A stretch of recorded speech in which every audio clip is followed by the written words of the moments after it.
4,70,000 करोड़ रुपए।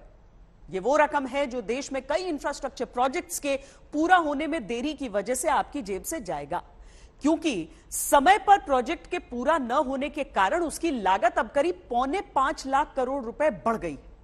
प्रधानमंत्री मोदी ऐसे ही हर प्रोजेक्ट पर होने वाले नुकसान से देश को बचाने के लिए गति शक्ति मास्टर प्लान की शुरुआत कर चुके हैं।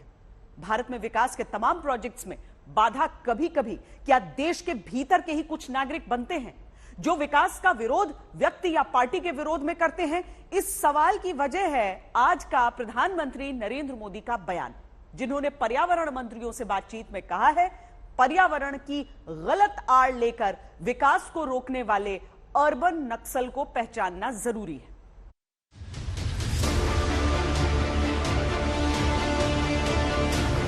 देश में सरदार सरोवर बांध से विकास के जिस सूरज को उगाने का सपना वल्लभ भाई पटेल ने देखा और साल 1961 में शिलान्यास जवाहरलाल नेहरू ने प्रधानमंत्री रहते किया, आखिर क्यों उसी सरदार सरोवर बांध से देश के कई राज्यों के शहर और गांवों में बिजली पानी का विकास पहुंचाने में दशकों लग गए?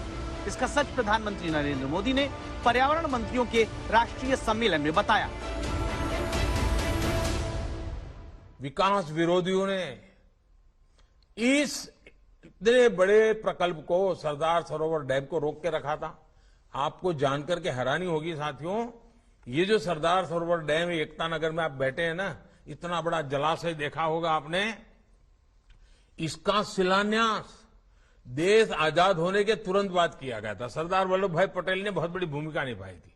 पंडित नेहरू ने शिलान्यास किया था, लेकिन सारे अर्बन नक्सल मैदान में आ गए, दुनिया के लोग आ गए, अपप्रचार किया, ऐसा ये पर्यावरण विरोधी है, यही अभियान चलाया और बार बार उसको रोका गया।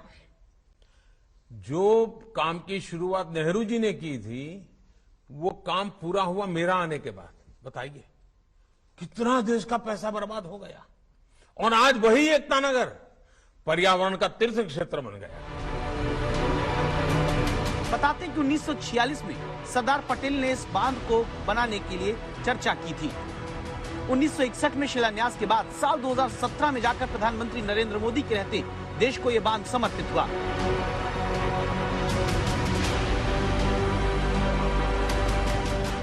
इस बीच 1986 में बांध की लागत 6,400 करोड़ रुपए आंकी गई थी, लेकिन फिर पर्यावरण के नाम पर विरोध का एक लंबा दौर चला, जिसकी वजह से बांध का काम रुका रहा और 60,000 करोड़ रुपए के पार लागत पहुंच गई। देश के विकास में इस बाधा के पीछे कौन रहा, इसको लेकर प्रधानमंत्री पहले भी संसद में बोले।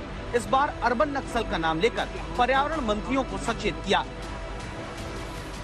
6,000 करोड़ का प्रोजेक्ट था, वो पूरा होते होते 60-70 हजार करोड़ पर पहुंच गया।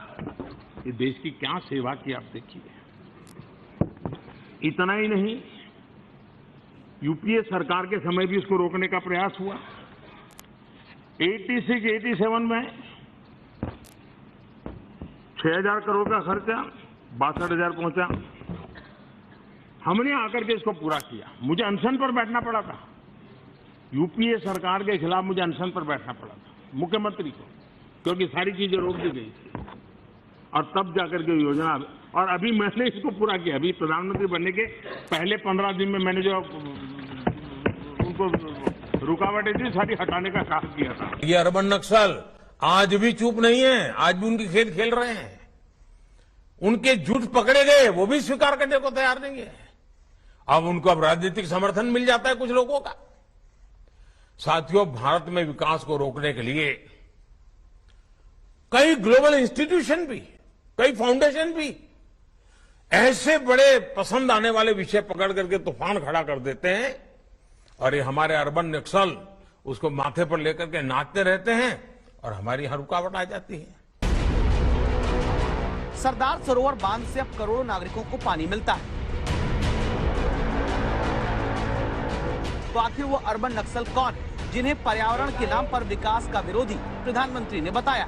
पिछले महीने गुजरात के मुख्यमंत्री भूपेंद्र पटेल ने अर्बन नक्सल के तौर पर मेधा पाटकर का नाम लिया था। આજે એ જ અર્બન નક્સલવાદીઓ લોકો છે જેમણે ગુજરાતને અને કચ્છને વિકાસથી વંચિત રાખવાના તમામ પ્રયત્નો કર્યા, આ લોકો પૈકીનું એક નામ છે મેઘા પાટકર. આપણે સૌ જાણીએ છીએ કે આ લોકો કોઈ પાર્ટી કઈ પાર્ટી સાથે જોડાયેલા છે, કોને તેમણે સાંસદની ચૂંટણી લડવાની ટિકિટ આપી હતી. ગુજરાતમાં લોકોને ભ્રમિત કરી નક્સલવાદ લાવવાની આવા લોકોની પેરવી હતી, પરંતુ ગુજરાતની શાણી અને સમજુ તથા કચ્છની ખમીરવંતી પ્રજાએ એમના મનસૂબા ફાવવા દીધા નથી અને ફાવવા દેવાના પણ નથી. मेधा पाटकर ने ही गुजरात में अभी जीवन दायिनी मानी जाने वाली नर्मदा परियोजना का विरोध किया था, जिसकी वजह से लंबे वक्त तक सरदार सरोवर बांध का काम ठप रहा, राजनीति खूब हुई. इसके बाद मेधा पाटकर आम आदमी पार्टी में शामिल हुई. 2014 में अरविंद केजरीवाल की पार्टी ने मेधा पाटकर को टिकट भी दिया था. अब गुजरात में चुनाव आ रहे हैं. आम आदमी पार्टी से मेधा पाटकर के पुराने रिश्तों को याद कराया जा रहा है. मेधा पाटकर की नर्मदा विरोधी छवि को जनता को दोबारा याद दिलाया जाता है.